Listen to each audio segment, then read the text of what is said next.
The tiny voice cut through the noise of the bustling street, trembling, desperate, and coming from a girl no older than 14, wearing torn sandals and holding a mismatched bundle of flowers.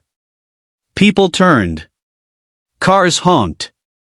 But the billionaire, Arman Halim, a man known for never listening to anyone, froze with the spoon halfway to his mouth. And that moment. That single moment would change both of their lives forever. So, if you're watching this, stay with me till the end, because what happened next is something you'll feel deeply. And trust me, you won't forget this story. And if it touches your heart, don't forget to like this video and subscribe, because stories like this deserve to be heard. Arman had stepped out of his car that evening only because his driver insisted he needed to smell real life once in a while. The billionaire had just left a week of endless board meetings, investor calls, and quiet dinners in his penthouse alone, always alone. He stopped at a famous roadside food stall, curious. People loved it. Maybe this was what he needed to feel human again. But just as the vendor handed him a steaming bowl of soup, a girl rushed forward, dirty-faced, hair tied in a rough knot, eyes wide with panic.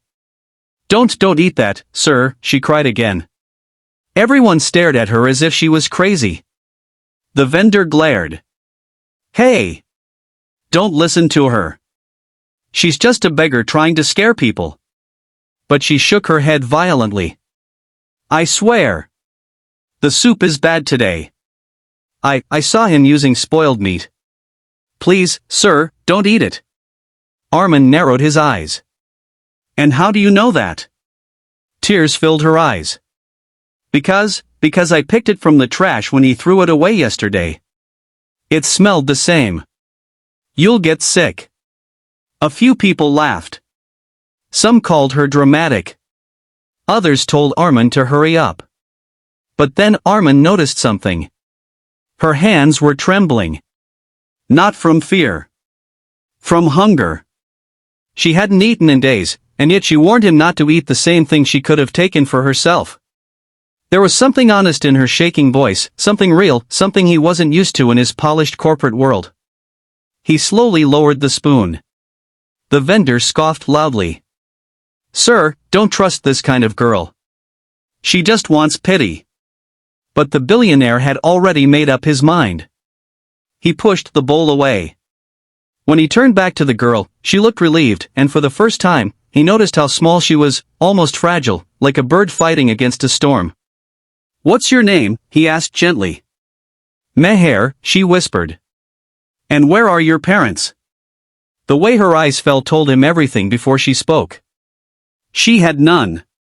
Arman felt something heavy in his chest, a feeling he hadn't let himself feel in years. "Come," he said quietly. "Let's get you something safe to eat." She shook her head instantly. "No. I didn't warn you for food. I just didn't want anything bad to happen." Her innocence stunned him. People like her weren't supposed to exist in this world, not anymore. Not in a world where everyone wanted something from him. But she wanted nothing. He insisted, and finally she hesitated, then nodded. He took her to a clean restaurant nearby, a place she kept staring at from the window but had never dared to enter. Inside, she remained on the edge of the seat, ready to run at any second, like she wasn't allowed to be there. When the waiter brought food, she didn't touch it right away. "Is it really for me?" she asked, voice tiny. "Yes," Arman said. "Eat." But instead of eating, she broke the bread in half and wrapped one portion in tissue. "What are you doing?" he asked. "It's for the boy who sleeps near the bridge," she said softly. "He's younger than me." Arman blinked. This child, with nothing, was still sharing what little she had. "Why didn't you eat it all?" "You need it," he said. She looked at him, eyes too wise for her age. "When you have nothing, you hold on to kindness like treasure. My mother taught me that." That was when her voice cracked. She wasn't used to talking about her mother. Arman swallowed hard, remembering his own mother, the one he lost before becoming rich. The one person who had truly cared for him. In Meher, he saw something he had lost along the way: humanity, compassion, heart. He asked her where she slept. "In the old bus stop," she said honestly. "It's safe when it rains, mostly." Thunder rolled outside. Armin looked out the window. Heavy clouds were gathering. Not tonight, he said. You're not sleeping there tonight. Her eyes widened. Why? Because it's raining, and because you saved my life. Her lips trembled. I didn't save. Yes, he interrupted softly. You did. He took her in the car, gave her a warm blanket, and drove her to a children's shelter he personally funded but rarely visited. The staff were shocked, their billionaire donor bringing in a street girl himself. He stayed until she was given a proper bed, fresh clothes, and warm food. Before leaving, Meher grabbed his sleeve. Why are you helping me? She whispered. Armin knelt down to her height. Because someone should have helped you a long time ago, he said gently. And because you saw me, when no one else did. Her eyes filled with tears, not of sadness, but of something she hadn't felt in a long time. Hope. As he stood to leave, she said quietly. Sir, if you hadn't listened to me, you might have gotten hurt. He smiled. And if you hadn't spoken up, I wouldn't have found the bravest girl in this city. Her small laugh made the whole room warmer. That night, as Armin walked out into the rain, he realized something. He came looking for real life.